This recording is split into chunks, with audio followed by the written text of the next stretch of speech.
मित्रों, लिखावट में आप सबका स्वागत है। ठीक है। आज गजलकार डीएम मिश्र की किताब जो हाल ही में आई है शिल्पायन प्रकाशन से, लेकिन सवाल टेढ़ा है, पर हम लोग उस किताब का लोकार्पण करेंगे, परिचर्चा करेंगे। तो मैं विभूति नारायण ओझा, जो गोरखपुर से जुड़े हैं और पतहर पत्रिका के संपादक हैं, उनसे मैं अनुरोध करता हूं कि स्वागत भाषण करें। विभूति जी। जी, सबको नमस्कार।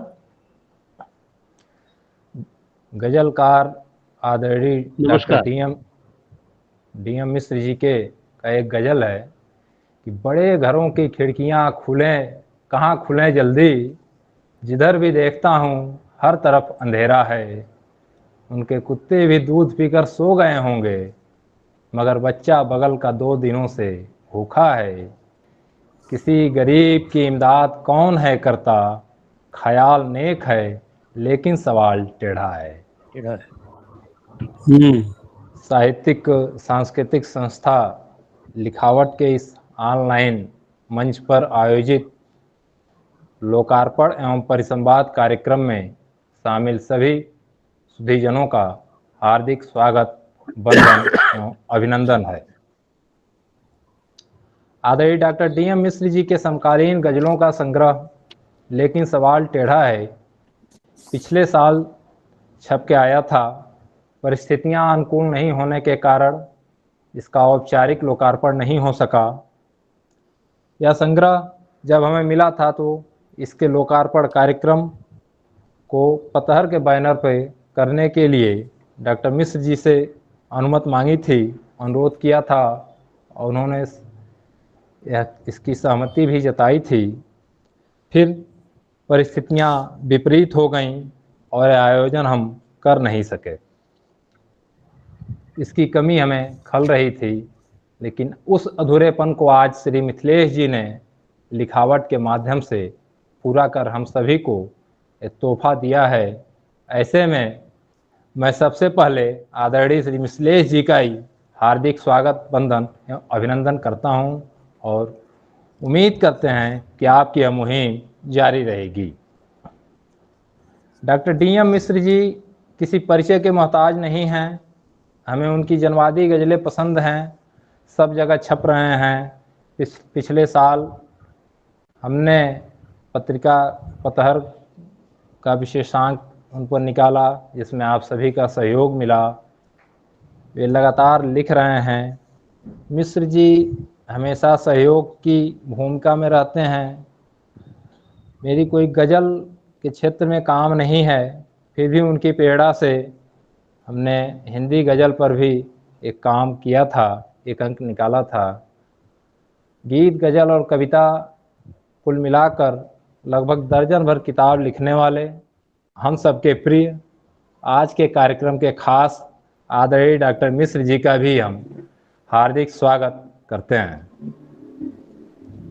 लोकार्पण एवं परिसंवाद कार्यक्रम में उपस्थित श्रेष्ठ आदरणीय श्री जीवन सिंह जी, जो अलवर से हैं, आपने अपना कीमती समय इस आयोजन के लिए दिया। आपका भी हम स्वागत, अभिनंदन करते हैं। आपका गजल की दुनिया में जो लंबा काम है वह प्रेरणादायी है। अलाव पत्रिका के संपादक श्री राम कुमार कृषक जी, जिन्हें हम पहले उस पत्रिका के माध्यम से ही जानते थे, बाद में डॉक्टर मिश्र जी की बदौलत कृषक जी के और करीब आने का मौका मिला। पतहर को उनकी रचनाओं को छापने का सौभाग्य मिला। आप अभी भी इस उम्र में सक्रिय हैं। हम आपका भी हृदय से लिखावट की तरफ से स्वागत करते हैं, वंदन करते हैं। बिहार में हम सभी की उपस्थिति दर्ज करा रहे श्री राजकिशोर राजन जी का भी हम इस आयोजन में हार्दिक स्वागत करते हैं। आपको भी विभिन्न माध्यमों पर देखा व सुना है। आपकी भी कविता संग्रह प्रकाशित हैं। प्रशासनिक जिम्मेदारियों के बावजूद गजल और कविता की दुनिया में निरंतर काम कर रहे श्री सुशील कुमार जी रांची से हम लोगों का मनोबल बढ़ा रहे हैं। हम आपका भी इस आयोजन में स्वागत करते हैं। आज आपके सारगर्भित व्याख्यान का इंतजार कर रहे हैं। पिछले ही महीने आपकी लिखी पुस्तक हिंदी गजल का आत्मसंघर्ष आई है। लिखावट की तरफ से आपका भी स्वागत है, वंदन है, अभिनंदन है। स्वागत के क्रम में वैसे तो हमें उपस्थित सभी अतिथियों का भरपूर स्नेह सहयोग मिलता है रहा है। बावजूद हम श्री कौशल किशोर जी का आज इस अवसर पर केवल स्वागत ही नहीं बल्कि आभार भी व्यक्त करते हैं कि आपके अपनत्व ने हमें यहाँ तक पहुँचाया है। कोरोना काल में भी आपने लगातार साहित्य को जिया। पतहर व लिखावट के विकास यात्रा में आपका महत्वपूर्ण योगदान है। आप जसम के कार्यकारी अध्यक्ष के साथ साथ रेवांत पत्रिका के प्रधान संपादक भी हैं। फिलहाल लेकिन सवाल टेढ़ा है पुस्तक के लोकार्पण व परिसंवाद कार्यक्रम में हम आप आदरणीय का भी स्वागत करते हैं। आज इस आयोजन में विभिन्न माध्यमों से जुड़ रहे, देख रहे, सुन रहे सुधीजनों का भी इस मंच से हम स्वागत, वंदन व अभिनंदन करते हैं। तो आइए अब बिना विलंब के, जब हमारे बीच उपस्थित इतने विद्वान वक्ता उपस्थित हैं तो इनसे गजल की दुनिया को जानने समझने का अवसर मिल रहा है, तो इसका लाभ उठाएं। एक बार फिर से सभी का स्वागत, वंदन एवं अभिनंदन। नमस्कार। धन्यवाद। धन्यवाद विभूति, आपने सबका परिचय भी कराया। तो हम लोग परिचर्चा में जाने के पहले मिश्र जी की जो किताब है लेकिन सवाल टेढ़ा है, उसका हम लोग लोकार्पण करें। और लोकार्पण की वही परंपरागत रिवाज जो है वैसा ही होगा। हम DM मिश्र की यह किताब लेकिन सवाल टेढ़ा है का हम लोकार्पण, अगर आप लोगों के पास है तो आप लोग किताब को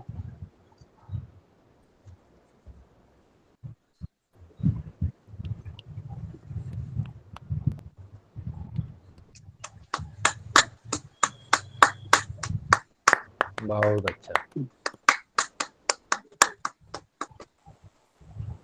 बधाई, बहुत बहुत बहुत बहुत बधाई DM बहुत मिश्र। बधाई DM मिश्र जी को। मेरी ओर बधाई मेरी हो तरफ सर। से भी बहुत बहुत बधाई। सभी की तरफ से बहुत बधाई। बधाई। मिश्र जी को बहुत बधाई, बहुत बहुत मुबारकबाद बहुत बहुत सभी को। बधाई। और गजल की दुनिया को महत्वपूर्ण आप इसी तरह समृद्ध करते रहें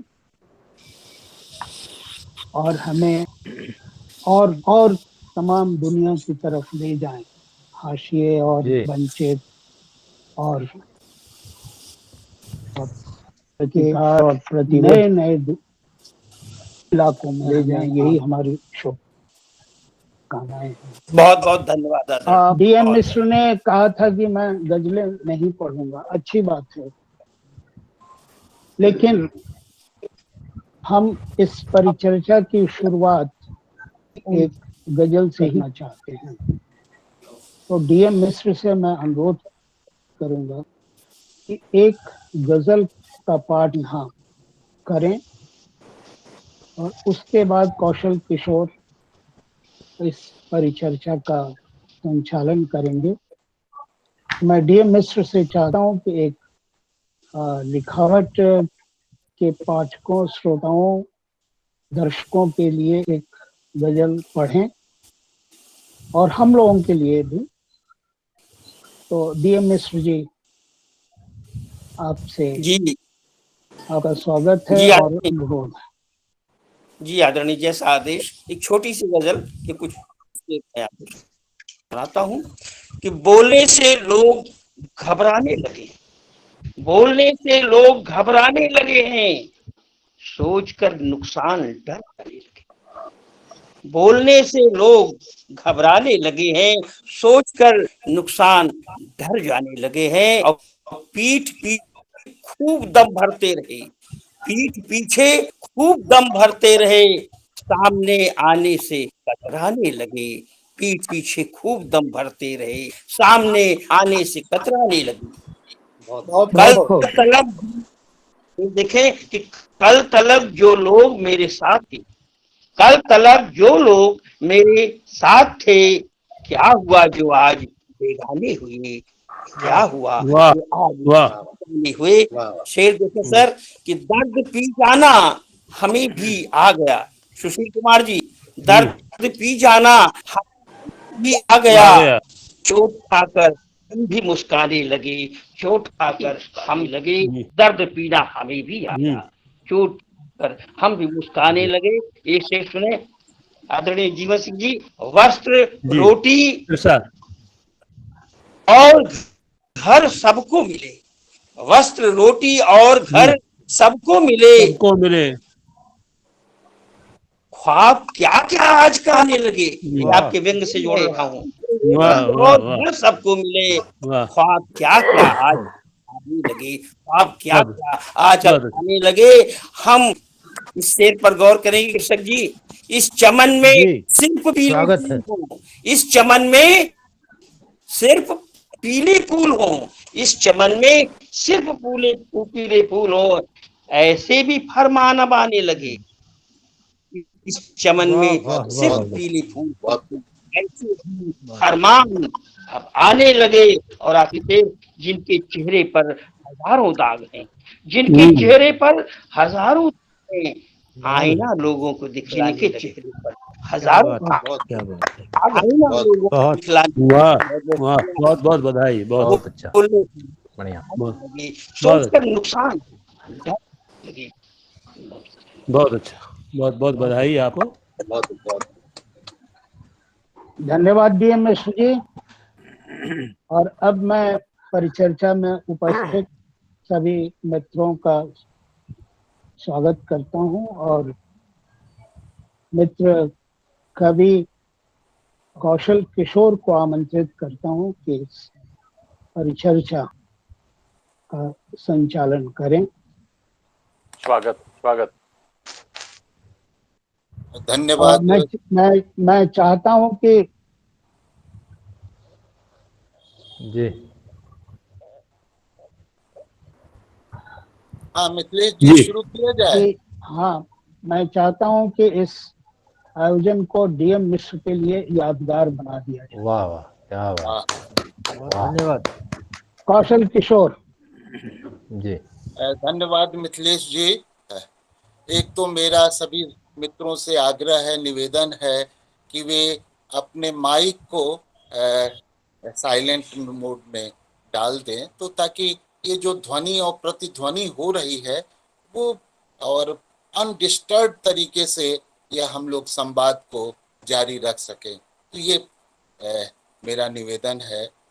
और आज डीएम मिश्र जी के गजल संग्रह, जैसा कि विभूति जी ने, पतहर के संपादक ने बताया कि यह उनका 5वां गजल संग्रह है। इससे पहले उनके 6 कविता संग्रह आ चुके हैं और जब से उन्होंने गजल की दुनिया में उन्होंने प्रवेश किया, उसके बाद से वह इसी दिशा में लगातार अग्रसर है। अब इनकी कविताएं इक्का दुक्का या छिटपुट ही कहीं दिख पाती हैं। तो इसके पहले उनका गजल संग्रह आईना दर आईना, वो पता ढूंढे हमारा, और ये दोनों संग्रह का लोकार्पण लखनऊ में जन संस्कृति मंच और रेवांत की ओर से हुआ। आईना दर आईना की भूमिका संजीव कुमार, जो कथाकार, मशहूर कथाकार हैं, उन्होंने उसकी भूमिका ब्लर्ब्स लिखा था। और कृषक जी ने वो पता ढूंढे हमारा, और इससे नए गजल संग्रह की भूमिका डॉक्टर जीवन सिंह जी ने लिखी है। जब हम गजल पर बात करते हैं तो दुष्यंत और अदम हमारे सामने आते हैं। वैसे तो देखा जाए तो भारतेंदु के समय से ही हिंदी में गजलें लिखी जाती रही हैं, लेकिन दुष्यंत के बाद, अब जैसे कि दुष्यंत कहते हैं, जिसे मैं ओढ़ता बिछाता हूं वही गजल आपको सुनाता हूं। तो जो गजल की पूरी भूमि जमीन बदलती है, एक सामाजिक चेतना, व्यवस्था विरोध, सामाजिक सरोकार का सवाल, एक गजलकार के लिए आधुनिक भावबोध, यह जरूरी होता। और इस तरह से एक यथार्थवादी गजल की परंपरा की शुरुआत होती है, जो अदम के पास आकर के और जमीनी आधार ग्रहण करती है, और वह बगावत का तेवर, विरोध का तेवर, प्रतिरोध का तेवर लेकर के अदम आते हैं। उसी परंपरा को, उसी से सीखते समझते डीएम मिश्र जी की गजलें भी हैं, जैसे आईना दर आईना। तो मुझे तो बार बार ये लगता है कि वे आईना दिखाते हैं, और ये गजलें स्वयं में आईने की तरह है, जिसमें हम अपने को देख सकते हैं, अपने समाज को देख सकते हैं, इस दुनिया को देख सकते हैं, अपने गांव किसानी, अगल बगल वातावरण, जनजीवन को देख सकते हैं। तो मुझे लगता है कि ये गजलें एक आईने की तरह हैं, और जैसे, और इनकी गजलों की जो खूबसूरती है कि फूल का तोड़ा गया, टहनियां चुप रही, पेड़ काटा गया, बस इसी बात पर आप सोच सकते हैं कि कितनी गहरी बातें भी गजलों के माध्यम से कही जा सकती है कि फूल तोड़ा गया, टहनियां चुप रही, पेड़ काटा गया, बस इसी बात पर। तो ये है, और एक उम्मीद, हमेशा एक उम्मीद इनकी गजलों में है। और जैसे इस लेकिन सवाल टेढ़ा है का की शुरुआत ही ये करते हैं, देखिए, हवा खिलाफ है लेकिन दिए जलाता हूं, हवा खिलाफ है लेकिन दिए जलाता हूं, हजार मुश्किलें हैं फिर भी मुस्कुराता हूं, और सलाम आंधिया करती हैं मेरे जज्बों को, एक दिया बुझ गया तो दूसरा जलाता हूं। तो ये एक दिया बुझ गया तो दूसरा जलाता हूं, तो वह जो परंपरा है, संघर्ष की परंपरा है, वह लगातार बनी रहे, इस दिशा में इनकी कोशिश है। और कहते हैं कि रास्ता यूं मेरा, अंतिम गजल के शेर हैं कि रास्ता यूं मेरा ढलान में है, हौसला फिर भी आसमान में है।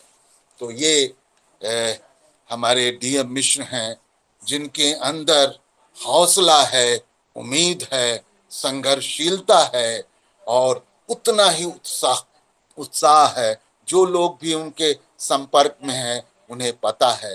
तो आज मैं इस मंच से, लिखावट के मंच से, क्योंकि लिखावट कविता का मंच है, और कविता पाठ, एकल कविता पाठ, समूह कविता पाठ, साहित्यिक पत्रकारिता पर हम लोगों ने परिचर्चा की, परिसंवाद किए, और आज एक नई शुरुआत लिखावट के मंच से हो रही है।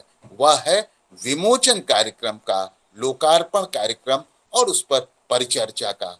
तो यह शुरुआत हम डीएम मिश्र जी से के गजल संग्रह लेकिन सवाल टेढ़ा है शुरू कर रहे हैं।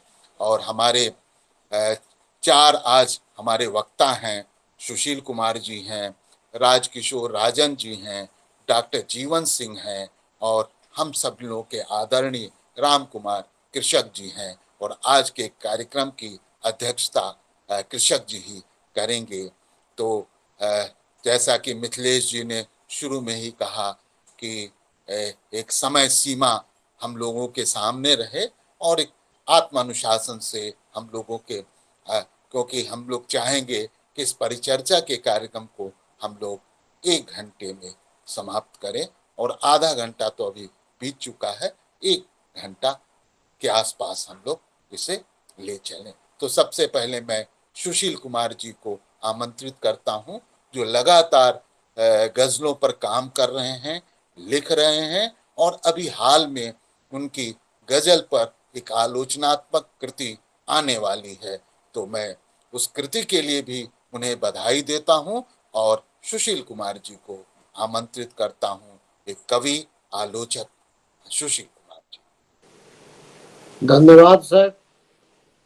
लिखावट मंच पर आप सभी गुरुजनों का और मित्रजनों का स्वागत है। मैं आभार व्यक्त करता हूं। मेरी आवाज आपको साफ सुनाई पड़ रही होगी। देखिए, डीएम मिश्र जी की यह किताब जो है गजल की, लेकिन सवाल टेढ़ा है, जिसका आज विमोचन हुआ है। इसकी गजल संख्या 2 को मैंने अपने किताब का मुख्य पत्र बनाया है। मुख्य पत्र इसलिए बनाया है क्योंकि गजल संख्या 2 में लिखते हैं ये, अब ये गजलें मिजाज बदलेंगी, बेईमानों का राज बदलेंगी, दूर तक प्यार का स्वर गूंजेगा, गजलें रस्मों रिवाज बदलेंगी, जिसमें इंसानियत की बात न हो, गजलें ऐसा समाज बदलेंगी, दीन दुखियों का वक्त आएगा, गजलें बंदा नवाज बदलेंगी, खूब दरबार कर चुकी गजलें, अब यही तख्त और ताज बदलेंगी। मैंने लेकिन सवाल टेढ़ा है कि इस गजल को इसलिए लिया क्योंकि कुछ ही लोग हैं हिंदी गजलों में जो सच्चे जनवादी गजलगो हैं और बहुत ही ईमानदारी से काम कर रहे हैं। अदम और दुष्यंत ने सिर्फ 52 गजलें लिखी थी अपने जीवन काल में और अदम साहब ने लगभग 200 गजलें लिखी थी। डीएम मिश्र साहब ने अब तक 400 गजलें लिखी है। हमारा इनसे वर्षों का रिश्ता है। मैंने इनसे कहा था कि जब आप जनवादी गजलें लिखना छोड़ दीजिएगा या कलावाद की ओर मुड़ जाइएगा तो हमारा आपसे संबंध खत्म हो जाएगा। मुझे बहुत खुशी है कि यह निरंतर गजल के जनपथ पर आगे बढ़ रहे हैं। गजल विधा का साहित्य विधा में यह हस्तक्षेप अतुलनीय है और बहुत दुख की बात है। हमारे बड़े बड़े आचार्य हुए, नाम तो लेना ठीक नहीं है, लेकिन हिंदी साहित्य के पुरोधा आचार्य जो अभी नहीं है, दिवंगत हो चुके हैं, इन लोगों ने भी गजल पर ध्यान नहीं दिया। गजल को बस दरबारी विधा, अभिजात्य विधा ये कह करके टाल दिया गया। लेकिन हिंदी गजल का साहित्य में आज जो हस्तक्षेप है वह अतुलनीय है और दूसरी विधाओं को टक्कर देने वाला साबित हुआ है। यही कारण है कि मैंने हिंदी गजल पर कुछ काम भी किया। उपेक्षा का दंश झेल रही हिंदी गजलों के लिए यह अच्छी बात है। मुझे बहुत खुशी है कि इस परंपरा के एक समृद्ध गजलकार हैं डीएम मिश्र। उनका कंटेंट जो है, उनके गजलों की कंटेंट जितनी गहन और जन पक्षधर है, इतनी ही उसकी भाषा लचीली और भावप्रवण है। अदम के बाद जिस आप लोग बात मत कीजिए, म्यूट कर लीजिए कृपया। हमेशा ऐसा गलत रास्ता। म्यूट कर ले कृपया। अदम के बाद जिस क्षमता और साहस के साथ गजल के कंटेंट, शिल्प संरचना, संप्रेषण शक्ति और भाषागत परिवर्तन पर काम किया गया, उसमें श्री मिश्र का नाम आप बहुत विश्वास के साथ ले सकते हैं। उनकी गजलों का खास गुण उसकी भाषा का प्रवाह,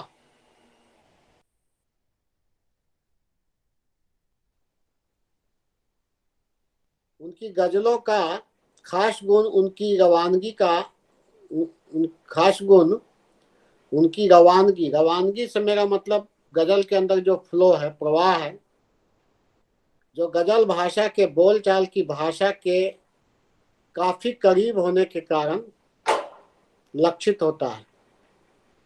मसलन डीएम मिश्र की गजलों को समझने के लिए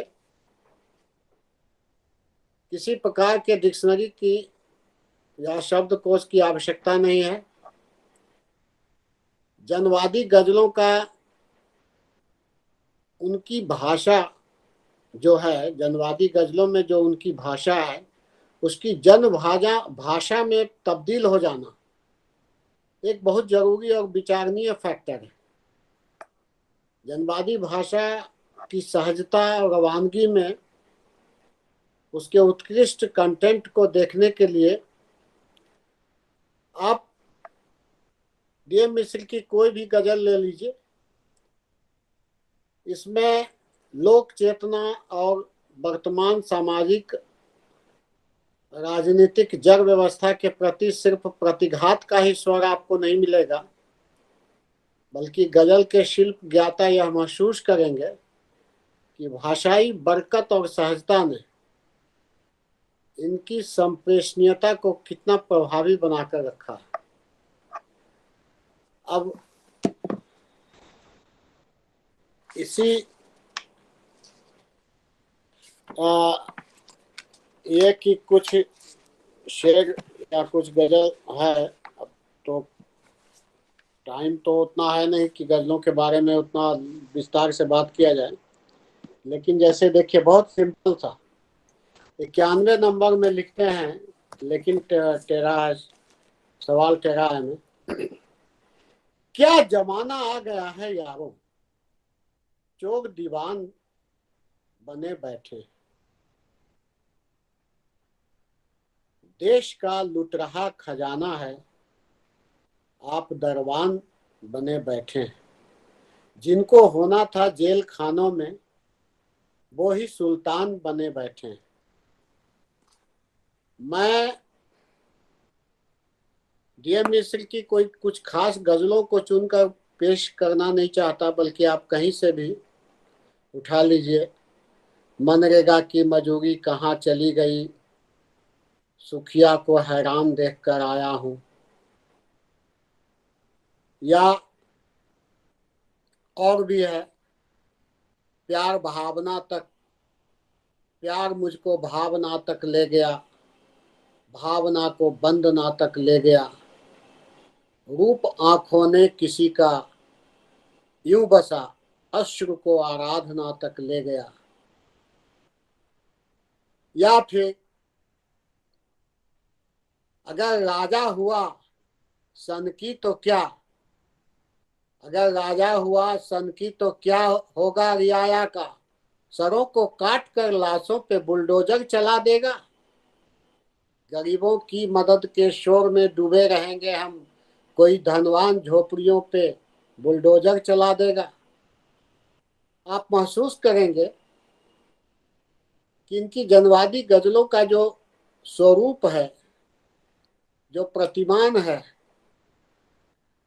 वह बिल्कुल जमीनी स्तर से उठ करके आता है। और आज जब जनवादी गजलों के नाम पर जनवादी गजल लिखने वाले तथाकथित इसमें ब्रैकेट में जोड़ देंगे तो ठीक रहेगा, जो जिनका श्रम संस्कृति से कोई लेना देना नहीं है और जो मानव श्रम के ऊपर कोई बात नहीं करते, जैसे कि डीएम मिश्र करते हैं कि बोझ धान का लेकर वो जब हौले हौले चलती है, काम की बाली, धान की बाली, काम की बाली दोनों संग संग बजती है। बोझ धान का लेकर वो जब हौले हौले चलती है, धान की बाली, काम की बाली दोनों संग संग बजती है। तो आप देखिए इन शेरों में क्या है, इसमें अभिजात्य सौंदर्य दृष्टि नहीं है, बिल्कुल असली जो है वो जनवादी सौंदर्य दृष्टि है। कहने का मतलब है कि जब आलोचक किसी गजलकार की समीक्षा करता है तो उसमें उनका ध्यान आलोच्य वस्तु पर होनी चाहिए, संस्तुतियों पे ज्यादा नहीं होनी चाहिए। दुष्यंत और अदम राम कुमार कृषक जी हैं, मैं पढ़ रहा था लेकिन सवाल टेढ़ा है का बहुत ही अच्छा विश्लेषण डॉक्टर जीवन सिंह जी, जो हमारे समीक्षा में हमने उनसे बहुत कुछ सीखा भी है, उन्होंने भी बहुत सुघड़ तरीके से इस बात को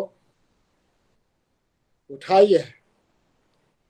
अब कहने का मतलब है कि डीएम मिश्र की गजल के बरक्स राम कुमार कृषक भी फरमाते हैं कि हिंदी गजल इन दिनों अपने रचनात्मक द्वंद्व से गुजर रही है। इसमें एक और हिंदी गजल की नाजुकी बनाए रखने की चुनौती है, तो दूसरी तरफ दुष्यंत सलब अदम जैसे हिंदी गजलों के यथार्थवादी और समाजोन्मुख काव्य परंपरा के विकास का दायित्व। तो बात सही है और हम इन उदाहरणों से, जैसा कि कौशल किशोर जी ने कहा और इनका यह 5वां संग्रह है, हम ये पाते हैं कि डीएम मिश्र अंतर्वस्तु और कला पक्ष के बीच अपने गजलों में जो संतुलन बनाकर रखते हैं, और इनकी गजलें जिस तरह कम्युनिकेट होती है लोगों के बीच, जनता में, कि उससे साफ पता चलता है कि डीएम मिश्र ने अपनी गजलों की जमीन को दुष्यंत अदम परंपरा की भावभूमि पर तैयार किया है और भरसक उसका निर्वहन किया है। हिंदी कविता की तरह हिंदी गजल भी अपनी भाषा और कंटेंट के खुरदुरे यथार्थ के समरूप बहुत कुछ बदल चुकी है, जिसका आपको जरूर आभास हुआ होगा। पाठक समय की नब्ज टटोल कर यह महसूस कर सकते हैं कि लोक जीवन के तनाव और द्वंद्व को सही परिप्रेक्ष्य में देखने के लिए अब गजल में दुष्यंत की भाषा से भी आगे की भाषा आनी चाहिए और वह भाषा आप साफ तौर पर डीएम मिश्र की गजलों में भी देखते हैं। भाषा पहले से और रुखरी और नुकीली हो गई है, जैसे कि एक शेर है इनका, कौन कहता है वो फंदा लगा करके मरा, इस व्यवस्था को वो आईना दिखाकर मरा, जुल्म से लड़ने को उसके पास क्या हथियार था, कम से कम गुस्सा तो वो अपना दिखाकर मरा। तात्पर्य है कि अभी हिंदी गजल जनवाद के स्तर पर जिस मुकाम पर पहुंच चुकी है, वहां हिंदी गजल जैसी अंतर वस्तु की मांग करती है। जिस तरह कविता का विकास हुआ है, जितना विकासोन्मुख कविताएं हैं हिंदी कविता, उतनी ही विकासोन्मुख हिंदी गजल है। अब हिंदी आलोचकों को भी, हिंदी समीक्षकों को भी, हिंदी पाठकों को भी, हिंदी के अध्येता और प्राध्यापकों को भी अब यह समझ में आ रहा है कि हिंदी गजल, उर्दू गजल, रवायती गजल, परंपरागत गजलों से अलग अपनी एक धारा निर्मित कर चुकी है। इसलिए हम कह सकते हैं कि एक और डीएम मिश्र की गजलों में दुष्यंत कुमार की कलात्मकता और नजाकत है, तो दूसरी ओर अदम गोंडवी की तरह ही डीएम मिश्र की गजलों ने जनवादी गजल की दुनिया में जो जमीन की निर्मित की है, वह न केवल मौलिक और प्रामाणिक है, बल्कि जन विद्रोह के नए स्वर भी रचती है, जिनमें आज की जिंदगी के संघर्ष की विकल आवाज है। इसी प्रकार इसमें राम कुमार कृषक की परंपरा से आती संश्लिष्टता, इतिहास बोध और द्वंद्वात्मकता के बीज भी प्रस्फुटित हैं। अतः कहा जा सकता है कि डीएम मिश्र की गजलें दुष्यंत, अदम और कृषक की एक त्रिवेणी है, जिसमें पाठकों को तीनों रुचि संस्कार का आस्वाद मिलता है। उस दृष्टि से लेकिन सवाल टेढ़ा है, गजल संग्रह को देखना, आंकना, परखना चाहिए, मुझे ऐसा लगता है। मुझे आशा ही नहीं, पूर्ण विश्वास है कि यह गजल संग्रह पाठकों को, जनवादी चेतना, लोकवादी चेतना के पाठकों को पसंद आएगा। मैं ज़्यादा समय नहीं लेते हुए अपना वक्तव्य समाप्त करता हूँ। सभी सुधीजनों का बहुत बहुत नमस्कार, हार्दिक बधाई, और डीएम मिश्र जी को विशेष रूप से हार्दिक बधाई। धन्यवाद। सुशील कुमार जी, आपको बहुत बहुत धन्यवाद। आपने दुष्यंत, अदम और कृषक, और इसके साथ इनसे जुड़ते भी हैं और इनसे लेते हुए कैसे अपनी जमीन तैयार करते हैं डीएम मिश्र, एक पूरी इस स्थापना, आपकी स्थापना है।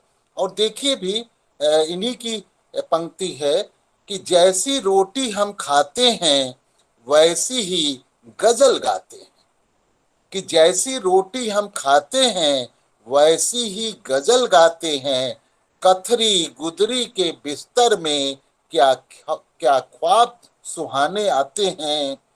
तुम छंद बहर साधो अपनी, तुम छंद बहर साधो अपनी, हम अपनी व्यथा सुनाते हैं। दुख पीछा करता रहता है, हम आगे बढ़ते जाते हैं, हम आगे बढ़ते जाते हैं। तो हम भी आगे बढ़ते हैं। और अब मैं आमंत्रित करता हूं कवि, लेखक, रचनाकार राजकिशोर राजन जी का। और कई आपके संग्रह आए, और अभी हाल में एक नया संग्रह आया है, और जिसकी कविताएं काफी चर्चित भी हैं, और जो जो हमें अपने जीवन जमीन के करीब ले जाती हैं वो कविताएं। तो मैं राजकिशोर राजन जी को आमंत्रित करता हूं कि इस परिचर्चा को आगे बढ़ाएं। राजकिशोर राजन जी।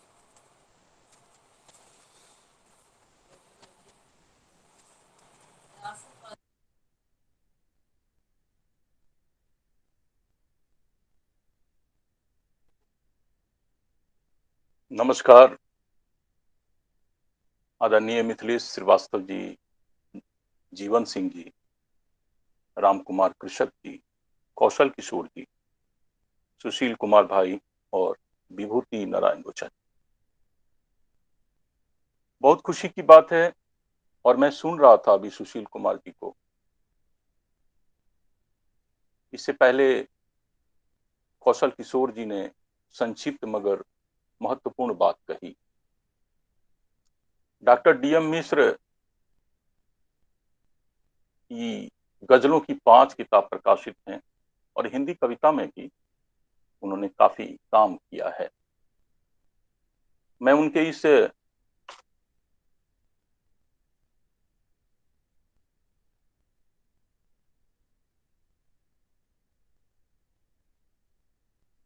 इस गजल संग्रह को जब पढ़ रहा था तो मुझे पदम का एक शेर याद आ रहा था कि तुम्हारी फाइलों में गांव का मौसम गुलाबी है, मगर ये आंकड़े झूठे हैं, ये दावा किताबी है। डॉक्टर डीएम मिश्र का एक शेर मुझे नजर आया इस पुस्तक में, जिसमें वो लिखते हैं कि जितने पत्थर बाकी हैं सब धीरे धीरे पिघलेंगे, जितने पत्थर बाकी हैं सब धीरे धीरे पिघलेंगे, आने वाले कल की है तस्वीर हमारी आंखों में। और मैं अदम गोंडवी के इस शेर और इस शेर को जोड़ रहा था, मिला रहा था, घटा रहा था और इसी क्रम में समझ रहा था इन गजलों को।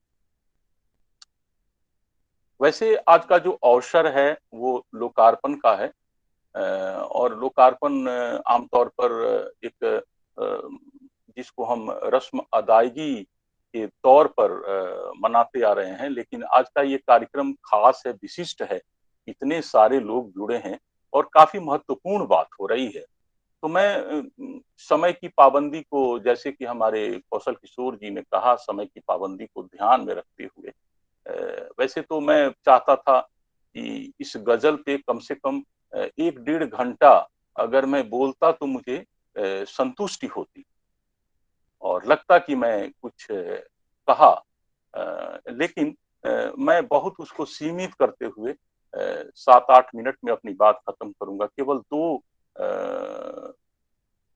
मैं चीजें रखना चाहता हूं आपके सामने। पहला तो ये कि किसी कवि, गजलकार, कथाकार या कोई भी सर्जक है, उसका मूल्यांकन प्राथमिक रूप से इस तथ्य से होना चाहिए कि उसने नया क्या दिया।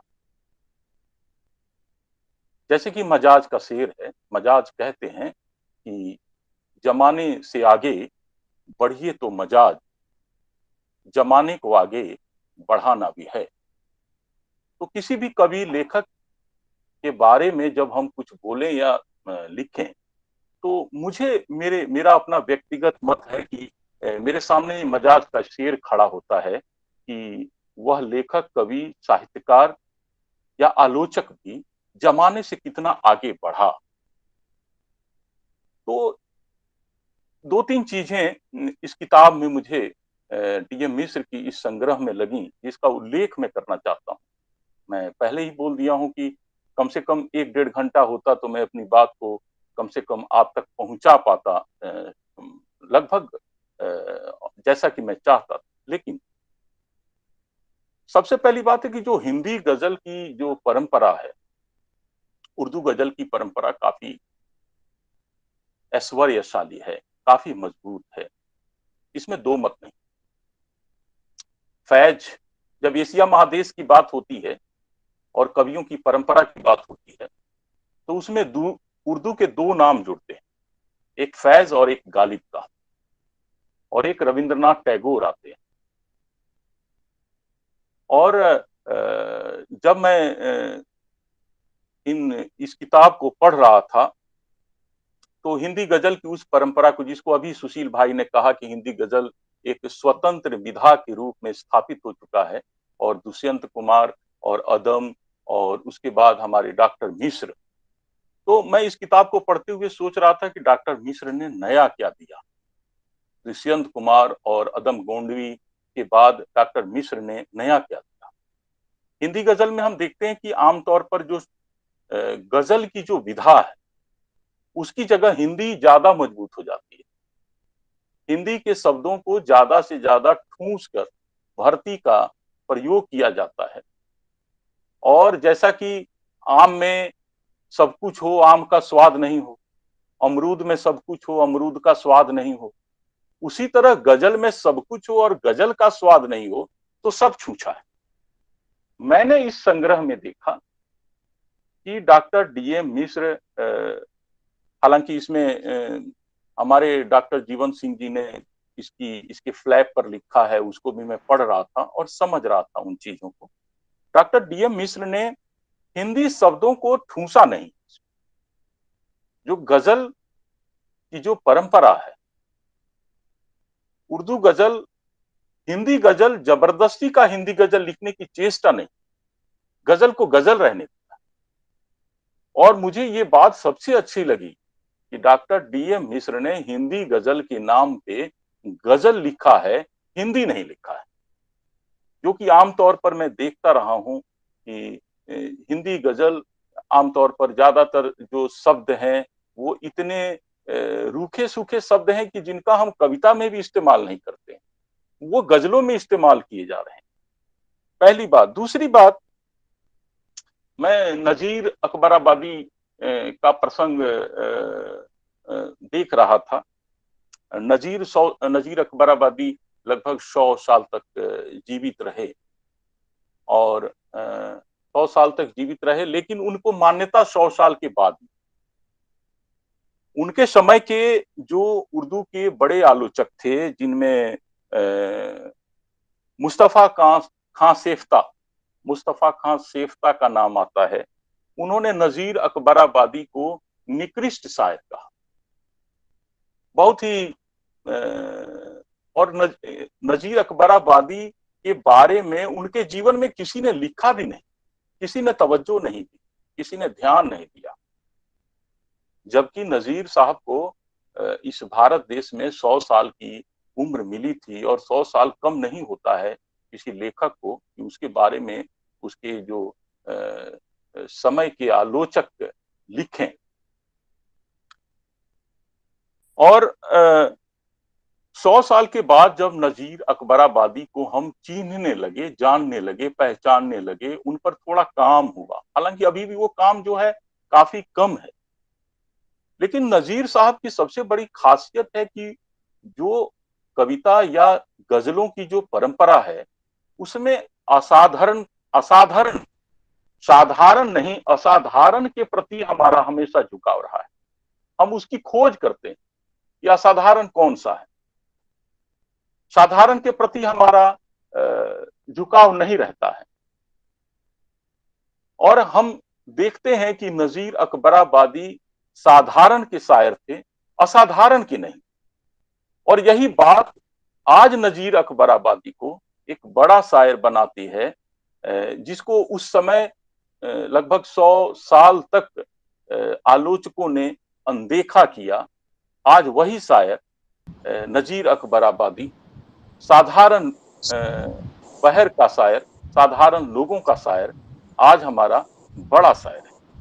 मैं इन दोनों बातों को इसलिए कह रहा हूं कि डॉक्टर डीएम मिश्र की जो गजलों में जो चाकचिक नहीं, वो जो एक गजलों में एक रवायती जो चमत्कार होता है कि जिसको लोग पढ़ते ही वाह वाह आहा करने लगते हैं, वो वाह वाह और आह आह वाले गजलकार नहीं, वो अदम के उस परंपरा के गजलकार हैं जिनको पढ़ने के लिए, समझने के लिए आह आह और वाह वाह से आगे जाना पड़ेगा। और साथ ही असाधारणता के प्रति, असाधारण के प्रति हमारा जो आकर्षण है, उससे भी आगे जाना पड़ेगा। तीसरी बात जो मैं कहना चाह रहा था डॉक्टर डीएम मिश्र के बारे में, कि एक शायर या गजलकार वैसा भी होता है जिसकी रचनाओं में, जिसकी गजलों में जिज्ञासा नहीं होती, अनुभव की प्रचुरता होती है, बुद्धिमत्ता की प्रचुरता होती है, एक प्रकांड पंडितपन दिखता है उसमें। लेकिन मैं जब इस गजल संग्रह को पढ़ रहा था तो मैं हैरत में था।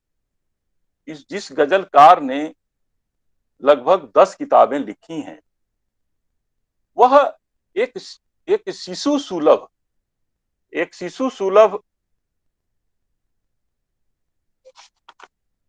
एक शिशु सुलभ व्यक्तित्व के रूप में हमारे सामने आता है। उनका एक शेर है कि अनेक शेर मेरे जाया हो गए फिर भी, अनेक शेर मेरे जाया हो गए फिर भी, रदीफ काफिया बहरो वजन निभाता हूं। ये अनेक शेर जो जाया हो गए डॉक्टर डीएम मिश्र के, वो क्यों जाया हो गए?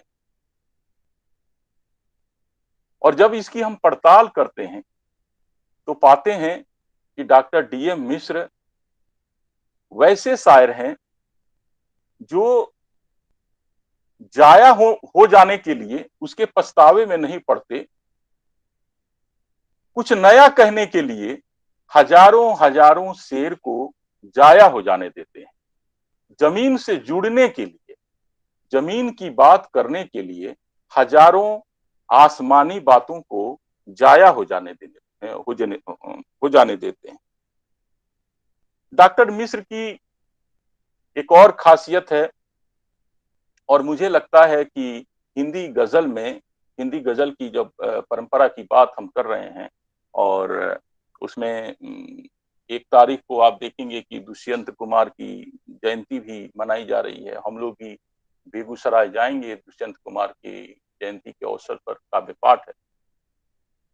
तो दुष्यंत कुमार और अदम गोंडवी के बाद अभी हमारे सुशील भाई ने राम कुमार कृषक का भी उल्लेख किया, और राम कुमार कृषक की जो गजलों की जो संश्लिष्टता का भी उल्लेख किया, और अदम गोंडवी का जो जमीनी यथार्थ, और दुष्यंत कुमार का जो एक मध्यवर्गीय उनका एक गजलों में उनकी जो आवाज थी, इन तीनों के बरक्स डॉक्टर मिश्र को देखा।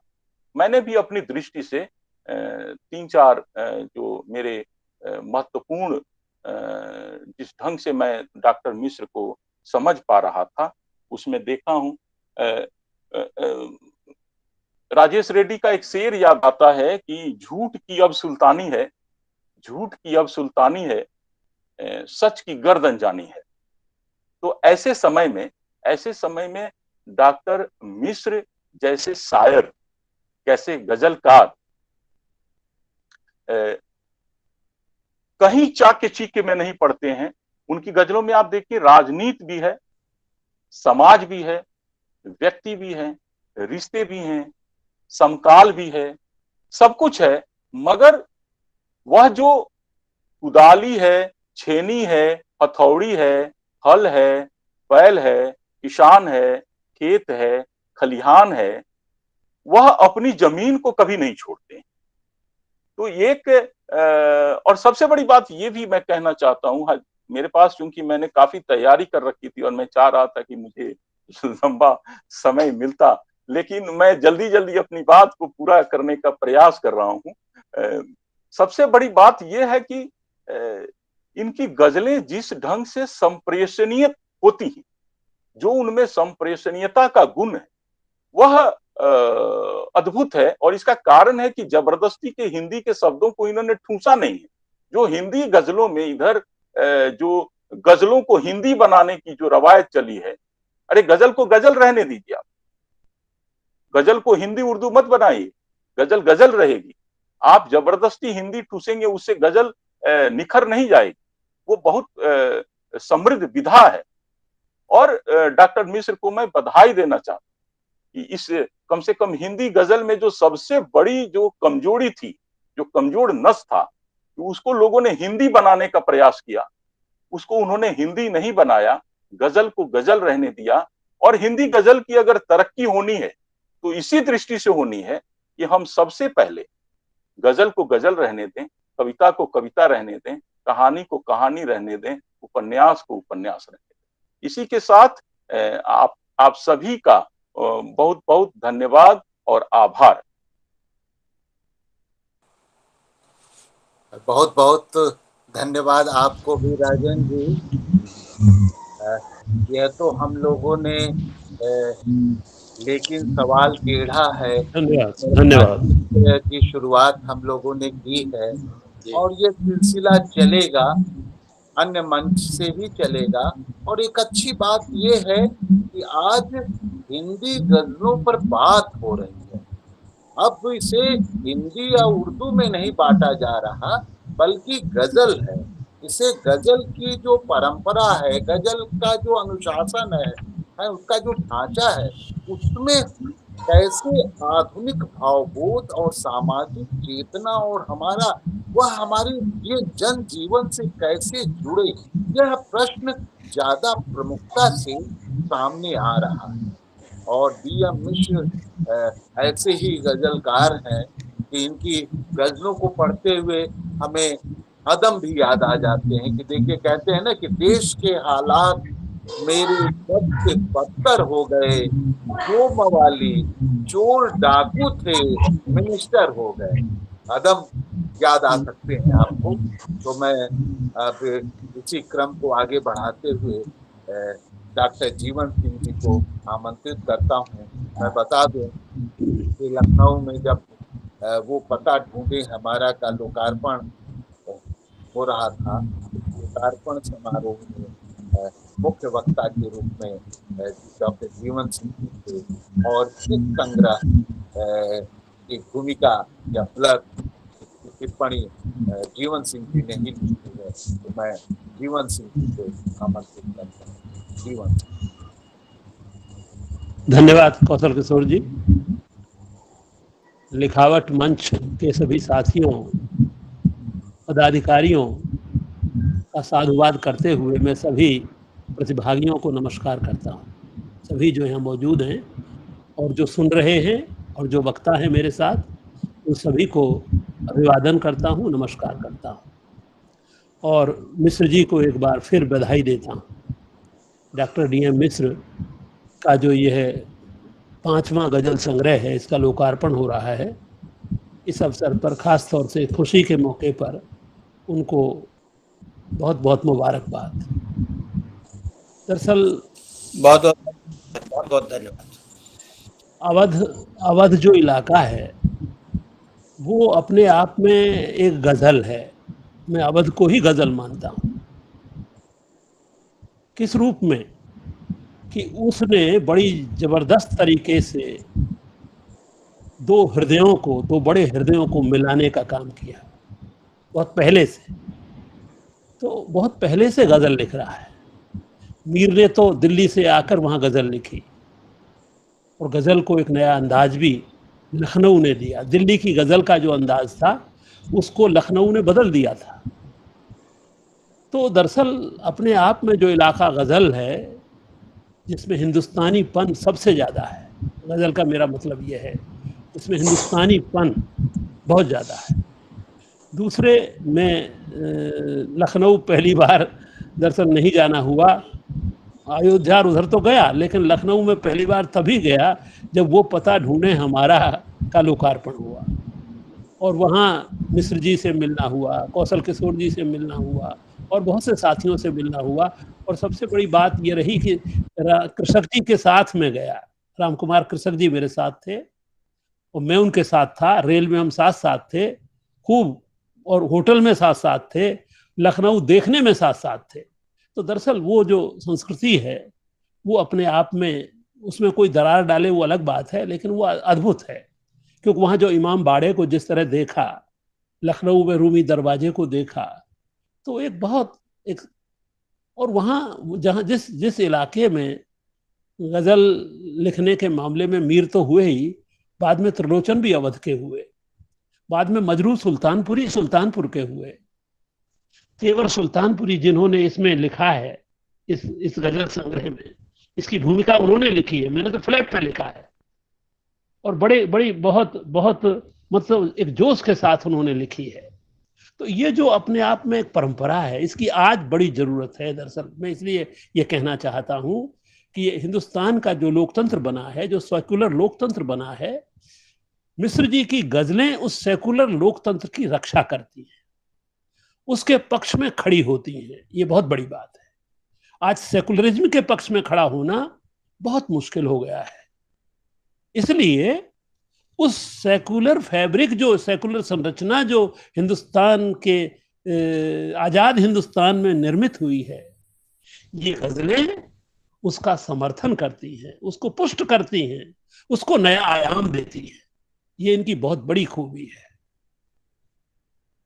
और सबसे बड़ी बात यह है कि ये अदम, दुष्यंत और रामकुमार कृषक इनकी परंपरा को आगे ले जाती है।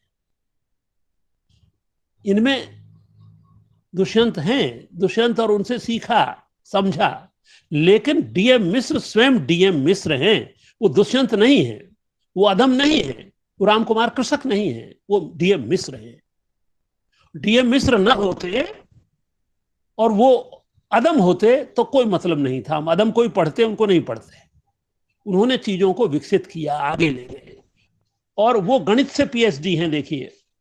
और गणित दुनिया में सबसे बड़ी फिलॉसफी होता है, गणित से बड़ा दर्शन नहीं होता है। जो गणित को समझ गया, जो जिंदगी के गणित को समझ गया, समझ लीजिए वो सब कुछ को समझ गया। हमारे साथ दिक्कत यह है कि हम जिंदगी के गणित को नहीं समझ पाते। ये गणित जा कहां रहा है, इसको ले कहां जा रहे हैं लोग। तो उस गणित में उन्होंने पीएचडी की है। वो कविता के डॉक्टर नहीं है, वो साहित्य के डॉक्टर नहीं है, इसलिए उनमें बहुत ज्यादा मिला जुलापन है। और ये मिला जुलापन जितना अधिक होगा मनुष्य में, उतना मनुष्य अपने से बाहर होगा। आत्म केंद्रिकता जो मनुष्य की है, आत्ममुग्धता जो मनुष्य की है, उस आत्ममुग्धता को कविता तोड़ती है, बाहर निकालती है। और फिर मनुष्य एक सामाजिक मनुष्य बन जाता है। हम कहते तो हैं सामाजिक प्राणी है मनुष्य, लेकिन वो है कहां। इस समय का जो वातावरण है दुनिया में, उसमें तो वो सामाजिक प्राणी तो नहीं रहा। कितना अलगाव हो गया है समाज से आदमी का कितना अलगाव हो गया। आप देखिए कितना अजनबीपन आ गया है। आदमी अपने घर में अपने भीतर ही रहना चाहता है, बाहर नहीं निकलना चाहता। तो ये जो गणित नया पैदा करती है गजल, कि उसको सामाजिक प्राणी बनाती है बार बार। तो एक तो क्या है, ये मिश्र जी की जो गजलें हैं वो हमको बार बार समाज की याद दिलाती है और उसके दुख दर्दों की याद दिलाती है। और देखिए, जो चीज दुख दर्द से जुड़ी हुई नहीं होती, खासतौर से कविता, उसका कोई मतलब नहीं है, उसका कोई मायना नहीं है। हम कोट तो करते हैं वाल्मीकि को कि भाई उन्होंने एक क्रौंच मिथुन के दुख से कविता को निकाल लिया अपने जमाने में, लेकिन उसका निर्वाह कितने लोग कर पाते हैं? निर्वाह नहीं कर पाते। तो ये दुख और त्रास, आप दुष्यंत को देख लीजिए, जो एक बहुत बड़ा लोकतंत्र पर जो एक जबरदस्त आघात हुआ था तानाशाही का, उस तानाशाही के दुख को उन्होंने गजल में रख दिया। और अदम ने जो गरीबी है, जो विषमता है, जो पीड़ा है, जो अन्याय है, खासतौर से उस अन्याय के विरुद्ध खड़े होकर के गजल लिखी। तो आप अगर अन्याय जैसे दुख को नहीं देख रहे हैं कि 20 करोड़ आदमी मौज कर रहा है और 80, 90, 100 करोड़ आदमी दुख पा रहा है, ये कौन सा समाज बन गया है? ये कौन सी चीज आ गई है समाज में? तो ये सारी गजलें उनके खिलाफ हैं, उसके विरुद्ध खड़ी होती हैं और दुख से जोड़ती हैं, त्रास से जोड़ती हैं, पीड़ा से जोड़ती हैं। जिस कविता में ट्रेजिक तत्व नहीं है, वो कविता बहुत कमजोर कविता होती है। तो ये विषमता को पकड़ती है। कितना विषम हो गया है समाज, आप देख लीजिए 70 सालों में, और पिछले 30 सालों में तो आसमान और पाताल जैसा फर्क हो गया है। आज लोग मकान नहीं बना सकते, शहरों में जमीन नहीं खरीद सकते, एक प्लॉट नहीं खरीद सकते सामान्य लोग।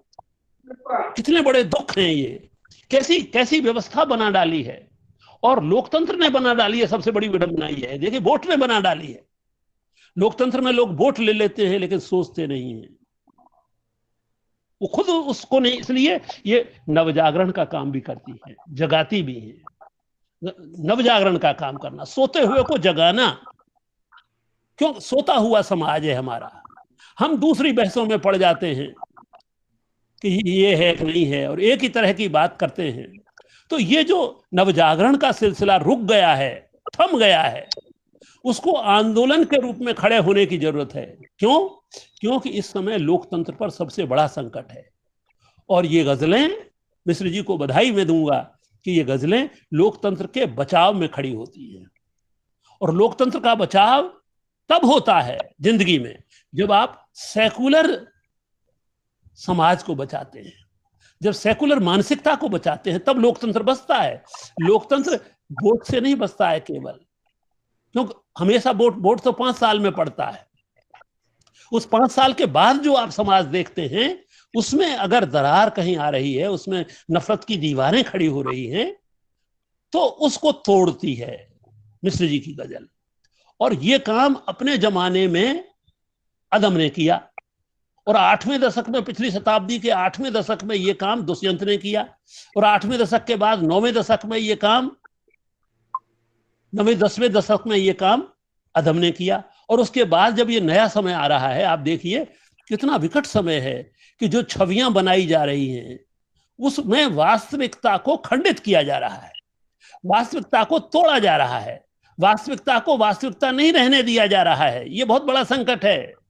कैमरा, टेलीविजन, टेक्निक, ये सब वास्तविकता को खंडित करने में लगे हुए हैं। तो ये, इसके विरुद्ध आप खड़े हो, इसकी उसकी भीतर की उस बात को समझें, तो ये गजल ये कोशिश करती हैं। इसलिए, और खास तौर से जो गजल की भाषा है, दरअसल उसमें हिंदुस्तानीपन है, और यही हमारी भाषा है। आम जबान यही है आदमी की, इसी में बोलता है, इसी में लिखते हैं। अब हिंदी में जो कविता लिखता है, वो हिंदी का मतलब वो संस्कृतनिष्ठ हिंदी वहां भी नहीं है, वहां भी वो मिली जुली जबान है। हिंदी कविता भी मिली जुली जबान की ही कविता है। ऐसा नहीं है, हिंदी कहने से हम कई बार यूं परेशान हो जाते हैं कि उसमें संस्कृत के ज्यादा सब ठूस दिए गए होंगे, तो ऐसा तो हर युग में रहा है, ऐसा तो होगा। लेकिन उसके विरुद्ध जो एक मिला जुलापन है, देखिए भाषा सबसे ज्यादा सेकुलर होती है, और उस भाषा को जब कम्युनल करने के प्रयत्न होते हैं, सांप्रदायिक बनाने के प्रयत्न होते हैं, वो तभी होते हैं जब वो कहीं राजनीति में आ गई होती है, और वो लोग ही बनाते हैं।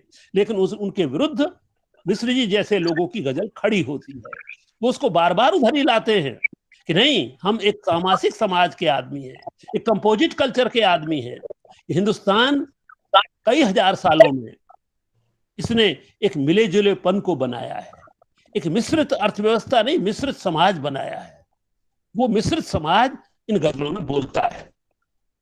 और खासतौर से इस संग्रह में मैंने देखा है कि मिश्र जी का जो स्वर है वो बहुत तेजी से एक राजनीतिक स्वर में बदला है।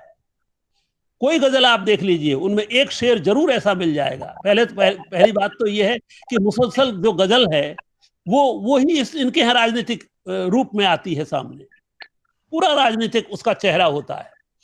तो राजनीति से जो बिदकते हैं बहुत से लोग, और राजनीति में भी लाते हैं, तो राजनीति में छुपा करके उस राजनीति को लाते हैं, छुपा करके। छुपी हुई राजनीति नहीं है। देखिए, राजनीति भी आप ले आएंगे, लेकिन उस छिपी हुई राजनीति होगी जिसके दो अर्थ निकलेंगे। लेकिन मिश्र जी छिपाते नहीं हैं, सीधे कहते हैं। कैसे कहते हैं? जहर बोकर बहुत खुश है, बहुत इतरा रहा है वो, मगर किस रास्ते पर देश को ले जा रहा है वो। ये इनके मतले का शेर है, ये गजल का साफ साफ है। पूरी राजनीतिक एक एक शेर, बड़े ही प्यार से हिंदू मुसलमान साथ रहते हैं, अब उनके दरमियां भी नफरतें फैला रहा है वो। ये सामान्य आदमी के लिए है, वो समझे। इसकी इतनी भाषा सरल क्यों है? क्योंकि ये संवाद की भाषा है। वो बदलना चाहते हैं,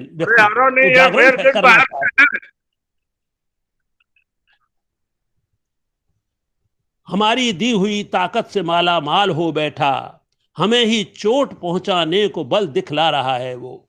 एक भी शेर ऐसा नहीं है जो राजनीति से बाहर है, जिसमें राजनीतिक स्वर बहुत पैना है, बहुत तीखा है, प्रतिरोध का स्वर है।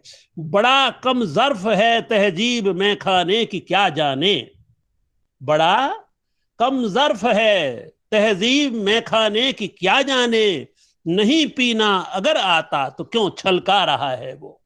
अब ये देखिए कितना संश्लिष्ट बना दिया। रवायती भी इसमें आ गया, रवायतीपन भी इस शेर में है, और वो आधुनिक बोध भी है। वो मुसलसल पूरा जो गजल का एक क्रम बन रहा है वो पूरा मौजूद है, उसकी व्यंजना भी है। तो ये जो व्यंजना का कमाल होता है, कहीं कहीं तो वो अभिधा होती है, लेकिन ज्यादातर व्यंजना होती है। तो गजल का अंदाज तब बनता है जब आप उसको व्यंजना में लाते हैं। तो मित्रों, ये जो मिश्र जी की बात है वो इस रूप में मुझे विशेष लगती है कि राजनीतिक स्वर से वो डरते नहीं हैं, निर्भीक होकर के बात को कह रहे हैं, और उस निर्भीकता को वो सपाट भी नहीं होने देते हैं। उसमें जो रचनात्मकता है, जिसमें उसमें शब्द की जो शक्तियां हैं, उन सबके माध्यम से चीजों को लाते हैं। और ये तो है ही कि जनवाद की ओर लाए हैं। मध्य वर्ग में सामान्यतः गजल जो है वो मध्य वर्ग में फंसी हुई है इस समय।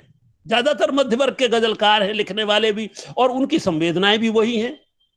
उसी सीमा में सिकोड़ देते हैं। उनके पास न खेत का अनुभव है, न किसान का अनुभव है, न ये अनुभव है किसान लड़ रहा है पिछले 8-9 महीने से लगातार। वही क्यों लड़ रहा है देश में? क्यों? क्योंकि सबसे ज्यादा दुखी वही है, सबसे ज्यादा परेशान वही है। इसलिए गांव और खेत आता है। गांव और खेत यूं ही नहीं आता है। इसीलिए इनके यहां मतलब अदम के यहां दलित खास तौर से आता है। दलित को लाते हैं, स्त्री को लाते हैं। तो ये जो दुख के प्रसंग हैं जिंदगी के, उनके मार्फत पूरी जिंदगी को संवारना, ये मिश्र जी की गजलों की एक खास पहचान इन दिनों बनती जा रही है। डॉक्टर सुशील कुमार ने उनके ऊपर बहुत विस्तार से लिखी हैं चीजें, और मैं उनको धन्यवाद देता हूं, बधाई भी देता हूं कि इस रूप में उनको समझने की कोशिश की है।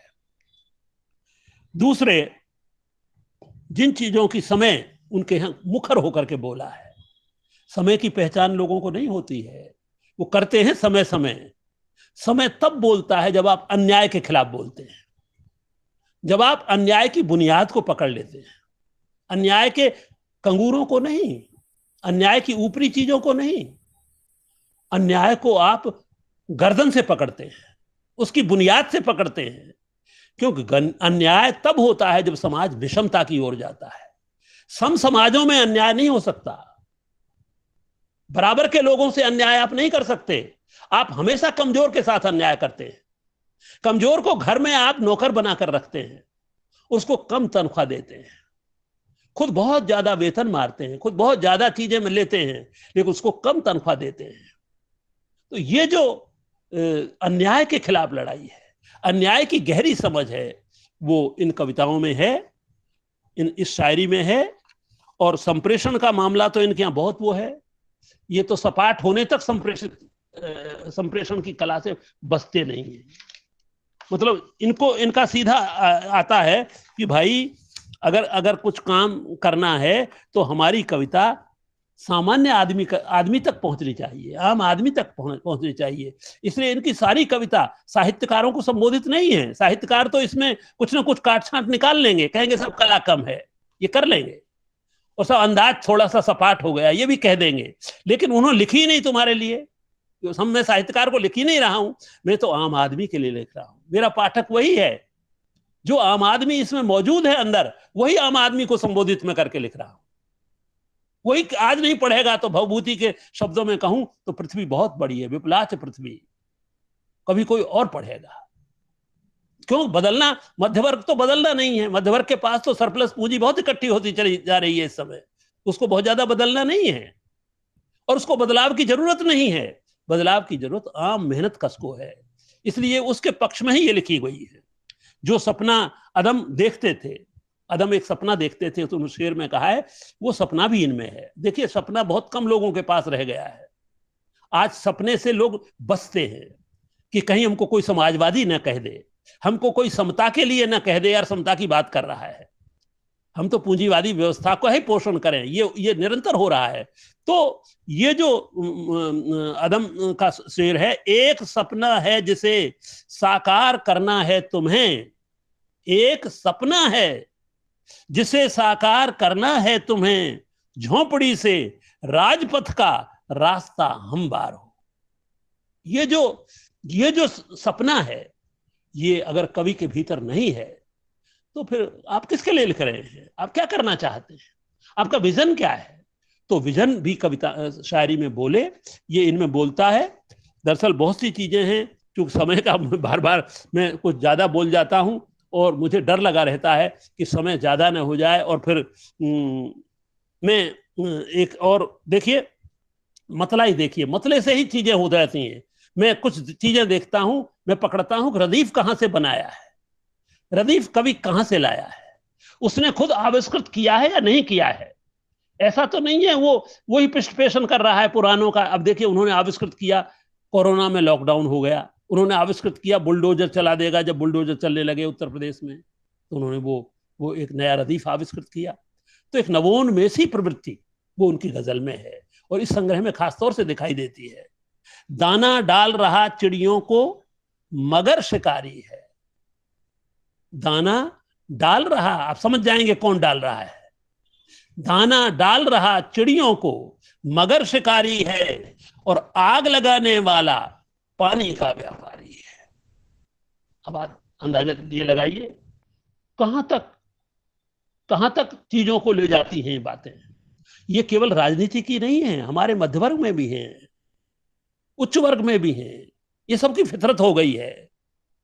झूठ बोलने का जो मामला चलता है कि निरंतर झूठ बोलना, सत्य को पीछे रखना, ये जो इनके शेर हैं, इनके जो अशार हैं, और इनकी जो बहरे हैं, बहरों को बहुत साथ करके लिखते हैं।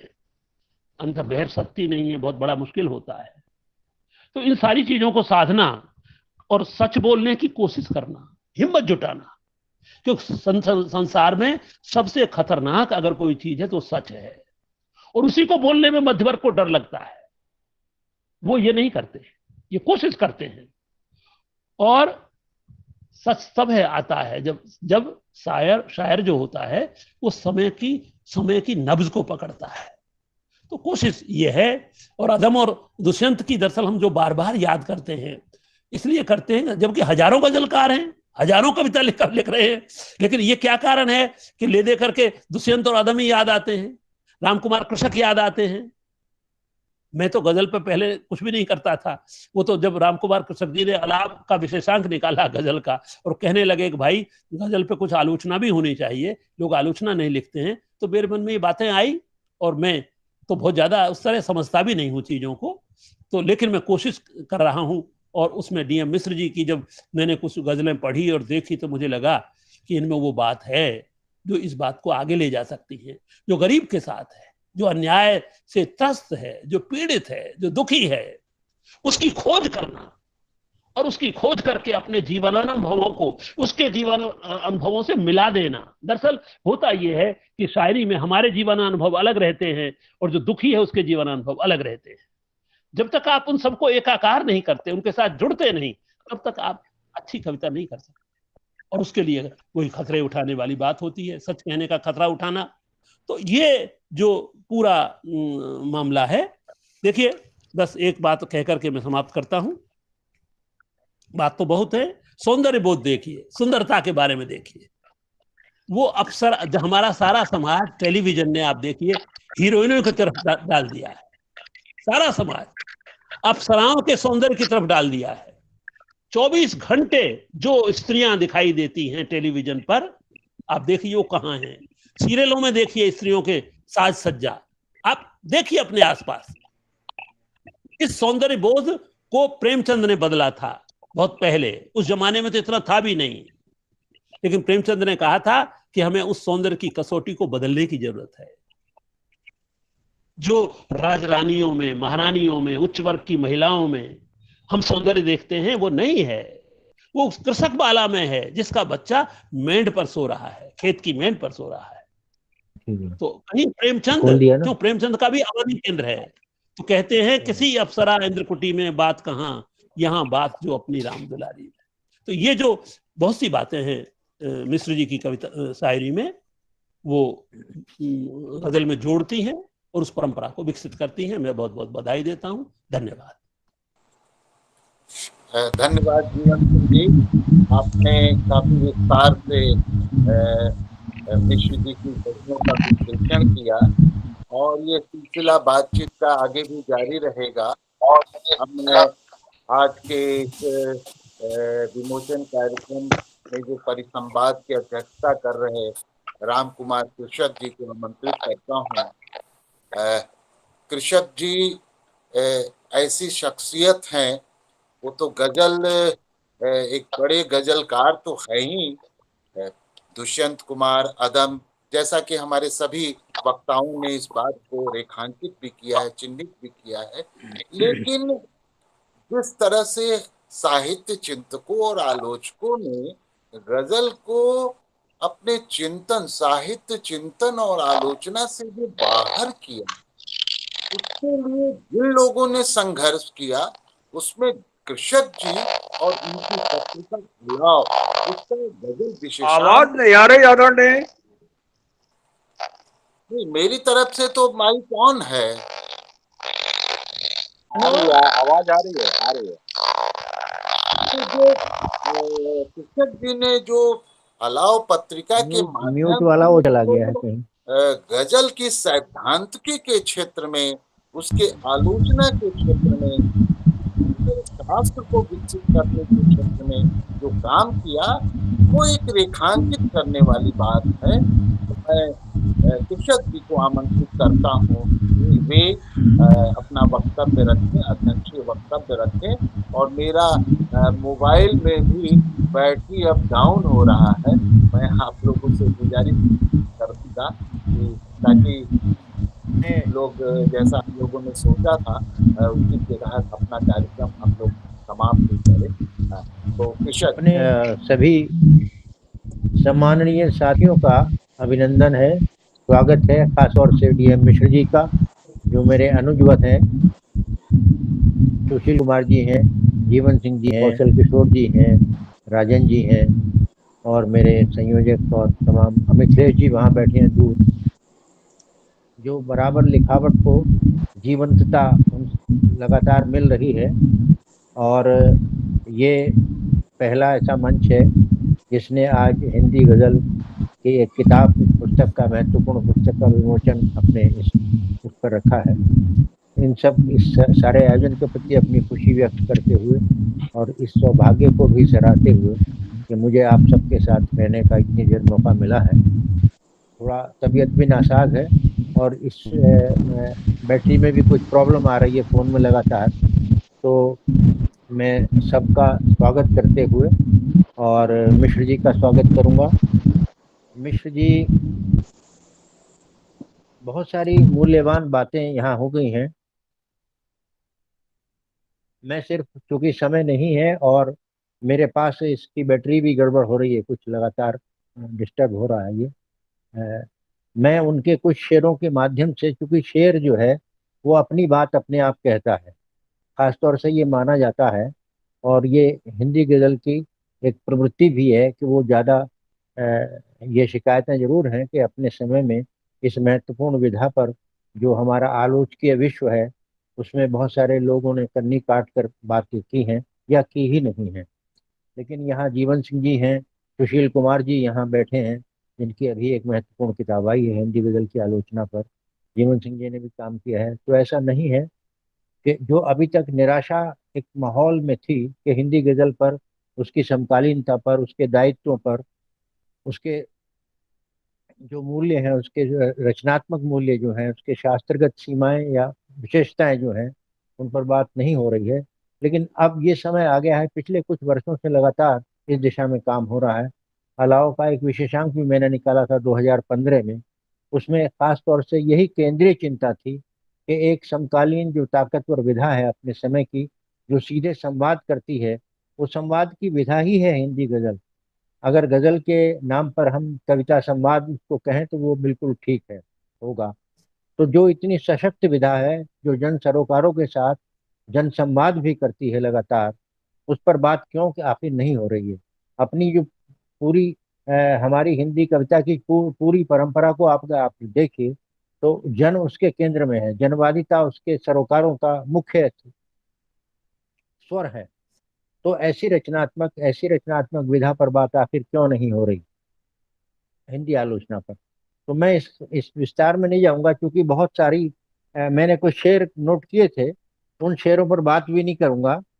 मैं एक बार फिर बधाई देते हुए उन शेरों को पढ़ना चाहूंगा। मैंने जैसा कि कहा, बहुत मूल्यवान बातें हो चुकी हैं और शेर अपनी बात अपने आप कहता है। तो मैंने कुछ शेर चुने थे कि उनके माध्यम से बात कहूंगा, लेकिन मैं उन शेरों को पढ़ना चाहता हूं ताकि वो शेर अपनी बात अपने आप कह सकें मिश्र जी के स्वरों में, शब्दों में। पहला शेर है, जामे जहर भी पी गया अश्कों में ढालकर, जामे जहर भी पी गया अश्कों में ढालकर, बैठा था मसीहा मेरा खंजर निकाल कर। अब खंजर को आप देख लीजिए किसके हाथ में है और मसीहा कौन है जिसके हाथ में है।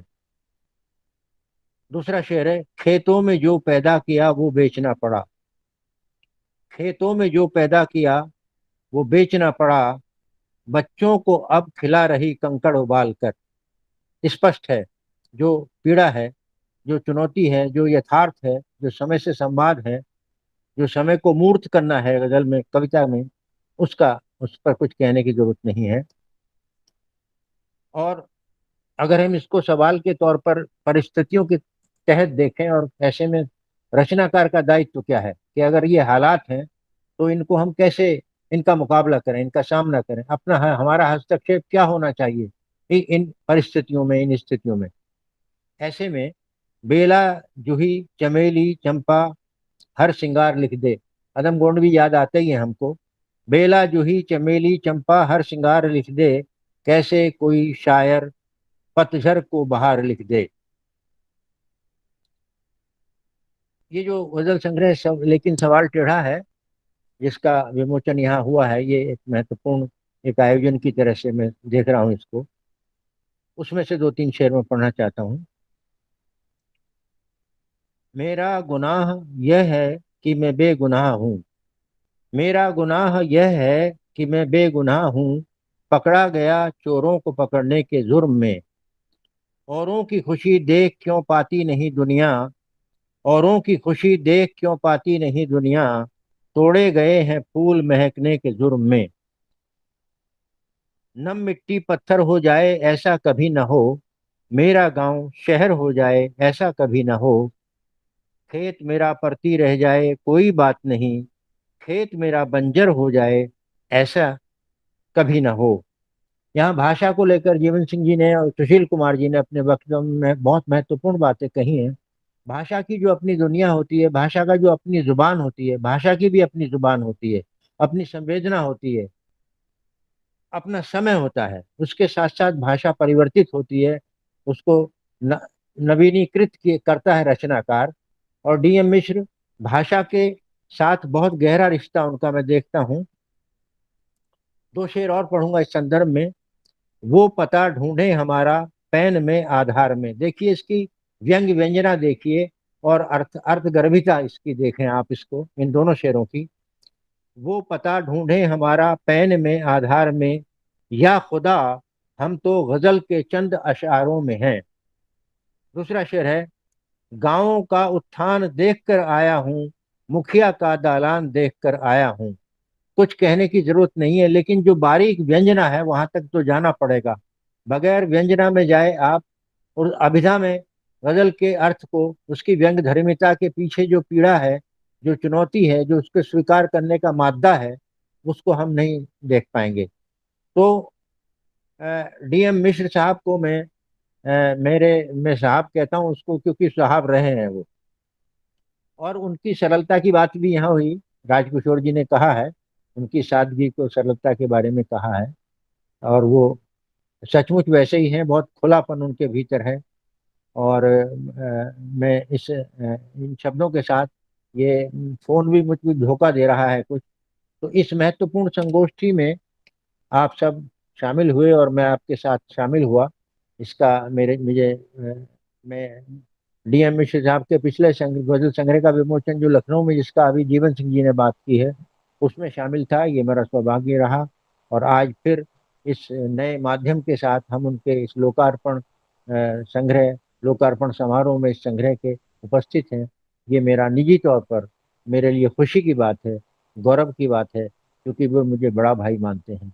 मैं इन शब्दों के साथ आभार व्यक्त करता हूँ इस संगोष्ठी में जो मुझे बिठाया गया और इस बातचीत को सुना गया। बहुत समृद्ध बातचीत हुई है, ये मैं कहना चाहता हूँ। और ऐसी मूल्यवान गोष्ठियां लगातार होती रहें। लिखावट में मिथिलेश जी लगातार महत्वपूर्ण काम कर रहे हैं। हम इस निरंतरता के साथ हैं और निरंतरता को बनाए रखने की इच्छा भी रखते हैं। धन्यवाद, बहुत बहुत धन्यवाद अब तमाम साथियों का, मंच का, मिश्र जी का धन्यवाद।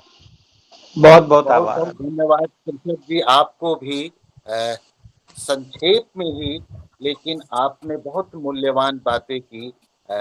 और सबसे बड़ी बात है कि हमने गजल को लेकर, समकालीन गजल को लेकर और DM मिश्र जी की गजल की इस किताब के माध्यम से पूरी गजल की परंपरा, उसकी रिवायत और आज गजल, समकालीन गजल कहाँ खड़ी है, हमने एक जरूरी चर्चा की और लिखावट ने इस चर्चा की शुरुआत की। तो मैं लिखावट और मिथिलेश जी की इस पहल का के लिए उन्हें आभार भी प्रकट करता हूँ।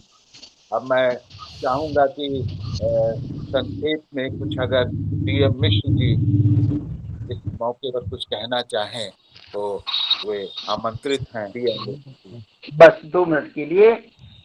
लिखावट संस्था के संस्थापक वरिष्ठ कवि मिथिलेश श्रीवास्तव जी, वरिष्ठ कवि आदरणीय आप श्री कौशल किशोर जी के प्रति आभार व्यक्त करता हूँ। उनके सौजन्य से आज का ये कार्यक्रम आयोजित हो रहा है।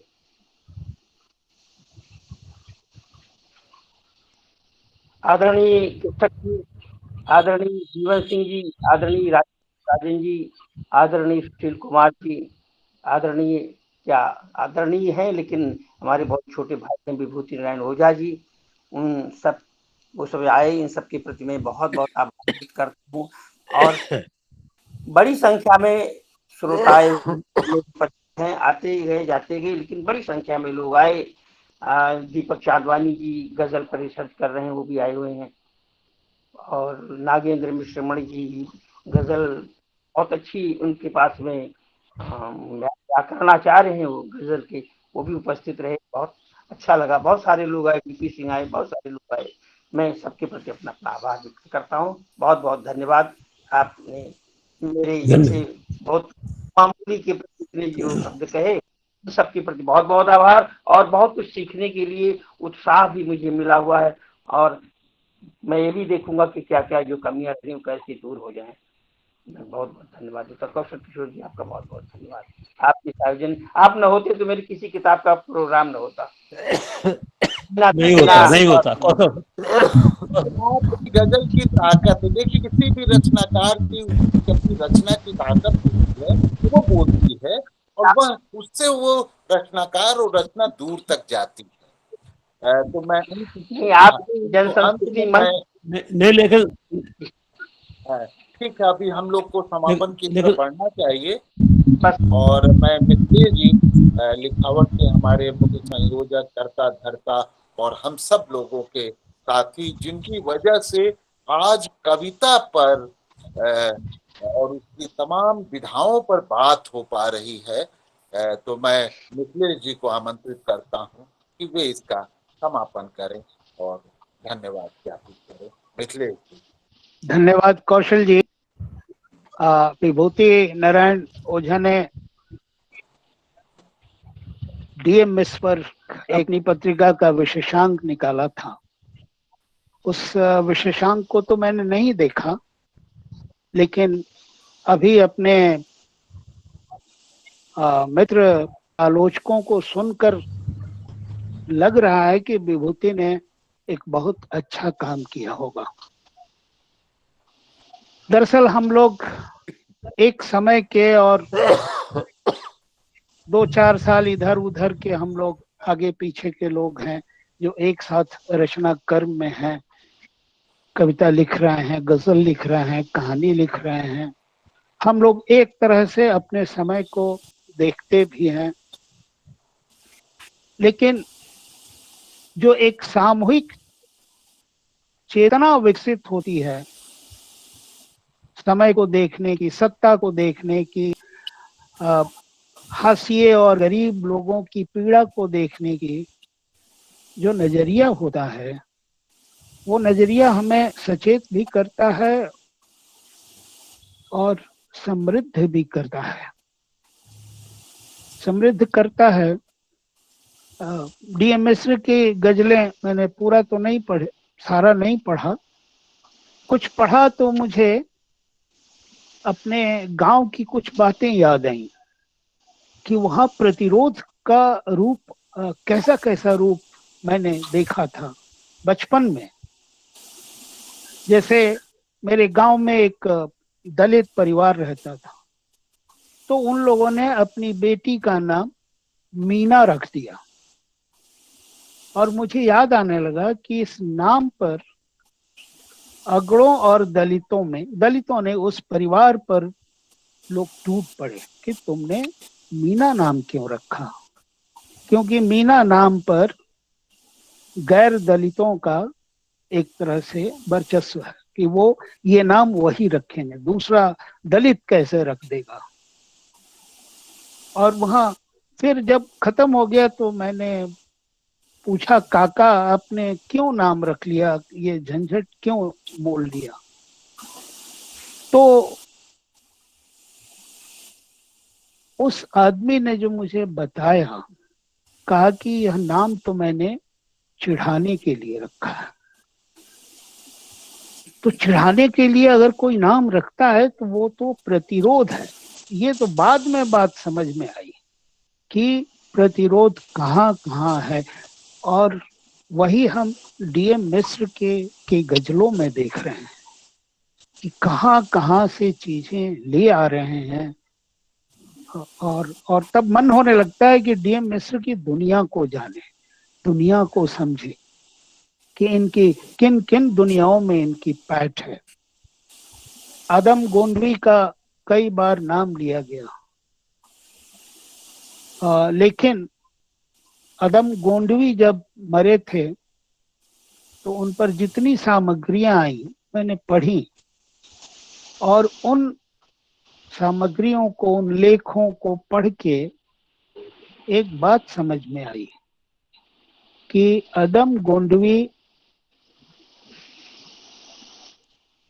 को हमने अपने समय में एक हाशिए पर धकेलने की कोशिश की थी। वो तो उनका जज्बा था जो अंत तक उनके साथ रहा, और वो समाज में बने रहे, लड़ते रहे और अपनी बात कहते रहे।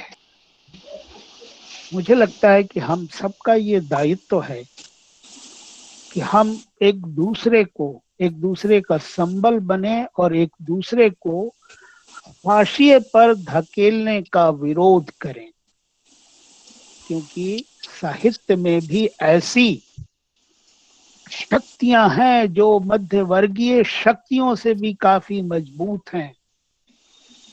तो उनके उस मैनेजमेंट स्किल का भी हमें विरोध करना है, और इस प्रोग्राम को हमने यूं ही नहीं रख लिया है मेरे कहने से या कौशल जी के कहने से।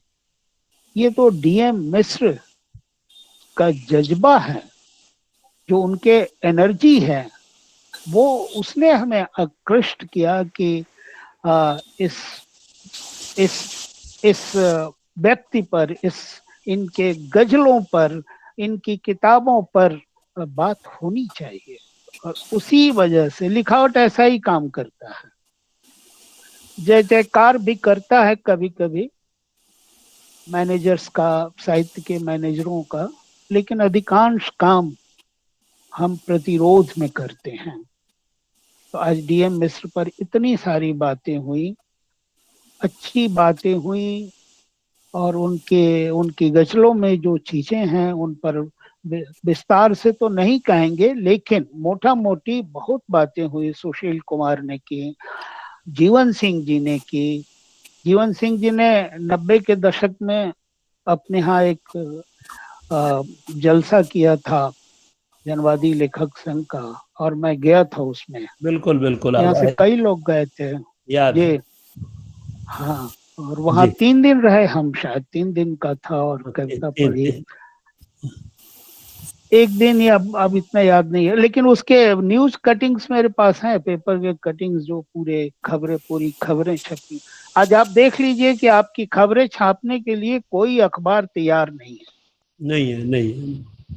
हाँ, ले दे के एक सुभाष राय हैं, तो सुभाष राय भी एक ढाका में कितनी पतियां हैं। तो हमें और ढाकाओं की खोज करनी होगी, और दौरियां बनानी होंगी, ताकि ये खबरें, बल्कि मैं सोच रहा हूं कि एक ऑनलाइन मैगजीन शुरू किया जाए जिसमें सिर्फ और सिर्फ साहित्यिक खबरें हों। कौन क्या कहाँ कर रहा है, क्या लिख रहा है, उस पर कैसे जलसे हो रहे हैं, इसकी एक पत्रिका हम सोच रहे हैं, लिखावट में सोच रहे हैं कि वो उसमें और कोई कविता कहानी नहीं, सिर्फ खबरें। अच्छा विचार है, बहुत अच्छा विचार। ये हम शुरू करने के बारे में सोच रहे हैं। सूचना की पत्र, सूचनाओं, हाँ, सूचना, साहित्यिक संसार, साहित्यिक, वो भी साहित्यिक सांस्कृतिक, किसने किससे प्रेम कर लिया, किसने कौन किससे अलग हो गया, ये भी खबरें हों उसमें। लेकिन इससे साहित्य के भीतर जो जड़ता है वो भी टूटती है। मैंने देखा है प्रेम पर लोगों को बंटते हुए, कई चीजें हमारे सामने हैं। तो खैर, ये तो मैंने आपको यूं ही कह दिया, लेकिन हमारे बीच जो घटनाएं हो रही हैं, जो कुछ घटित हो रहा है, उसकी खबरें लाने के लिए एक सिर्फ साहित्य समाचार सरीखा कोई पत्रिका ऑनलाइन निकाली जाए, क्योंकि हम अब पीछे नहीं जाएंगे, ऑनलाइन को आगे बढ़ाएंगे। तो मिश्र जी, डीएम मिश्र का मैं आभारी हूं कि उनकी वजह से आज गजल पर इतनी अच्छी बातें हुई। और देखिए कि डीएम मिश्र की गजलों पर कहा गया कि ना उसमें उर्दू के ठुसे हुए शब्द हैं, ना हिंदी के। संस्कृत की तो बात ही छोड़ दिए, उर्दू हिंदी दोनों के ऐसे शब्द नहीं हैं जो लगे कि डीएम मिश्र ने गजल लिखने के लिए शब्दों का।